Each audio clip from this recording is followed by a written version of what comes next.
Wassalatu wassalamu ala rasulillah wa ala alihi wa ashabihi wa man tabi'ahum bi ihsanin ila yaumil qiyamah. Amma ba'du.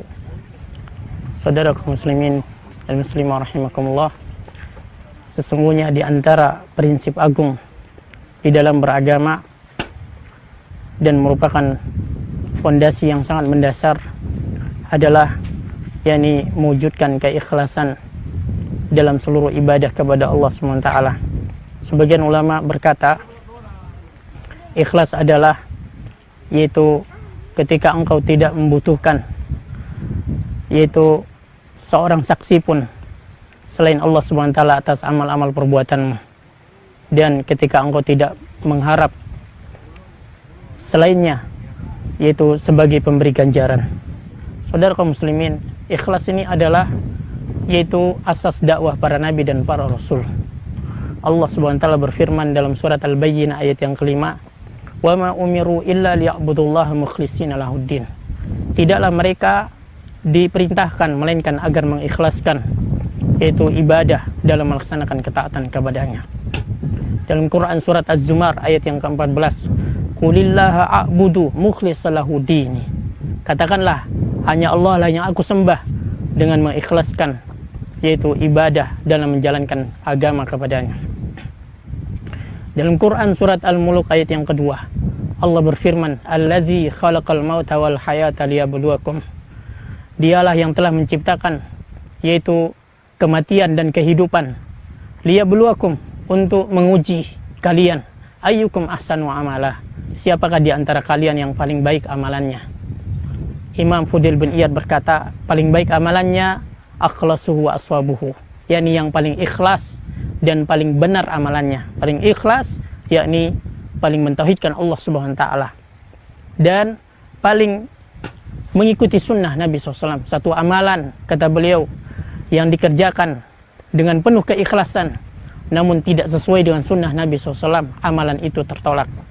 Dan satu amalan yang dia sesuai dengan sunnah tetapi tidak ikhlas mengharap wajah Allah, amalan itu pun juga tidak ditolak.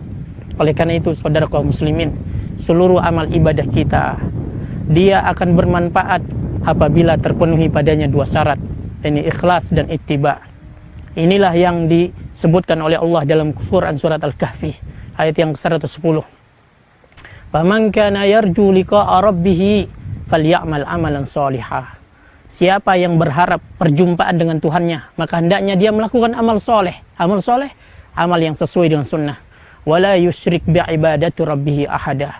Janganlah dia mempersekutukan seorang pun dalam beribadah kepada Tuhannya, yakni dia ikhlas kepada Allah SWT. Karena itu Imam Ibnu Qayyim rahimahullah mengatakan, beliau berkata, siapa yang memperhatikan syariat dari sumber-sumbernya, dia akan mengetahui keterkaitan antara amalan anggota tubuh dengan amalan hati. Tanpa amalan hati, amalan anggota tubuh tidak ada nilainya, tidak ada manfaatnya. Bahkan amalan hati lebih diwajibkan kepada mereka. Bukankah seorang mukmin itu dibedakan dari orang yang munafik lantaran apa yang bersumber dari hati masing-masing dari keduanya dikala melaksanakan satu amalan. Amalan hati ini diwajibkan pada setiap saat dan kondisi. Oleh karena itu, saudara kaum muslimin, para ulama menasihatkan kepada kita, dengan kita ikhlas kepada Allah SWT, maka Allah Subhanahu wa taala akan memberikan keberkahan dalam seluruh amal ibadah yang kita lakukan. Sufyan Ats-Tsauri rahimahullah mengatakan, "Ma'alajtu syai'an asadda alayya min niyati." Tidak pernah aku memperbaiki sesuatu yang paling sulit pada diriku melainkan daripada niatku. Li'annaha tataqallabu alayya, karena niatku ini sering berubah-ubah pada diriku. Saudara kaum muslimin, kalaulah begini kondisi para ulama kita, maka tentu kita sebagai manusia biasa di bawah level mereka tentu lebih butuh untuk mencurigai, lebih butuh untuk memperbaiki niat kita. Di antara mereka berkata, seperti yang dikatakan oleh Fudail bin Iyad, boleh mengatakan ikhlas meninggalkan amal karena manusia itu adalah riya, dan melakukan satu amalan karena manusia itu adalah syirik, dan ikhlas itu adalah jika Allah menyelamatkanmu dari keduanya. Bahkan sebagian ulama berkata, seandainya manusia pernah ikhlas satu kali saja di dalam hidupnya, pasti dia akan selamat pada hari kiamat kelak. Karena hebatnya ibadah yang namanya ikhlas. Karena itu saya mohon kepada Allah SWT untuk diri saya dan untuk saudara saya kaum muslimin dan muslimah, agar Allah menjadikan seluruh amal ibadah kita sesuai di atas sunnah Nabi kita Muhammad SAW dan ikhlas mengharap wajahnya.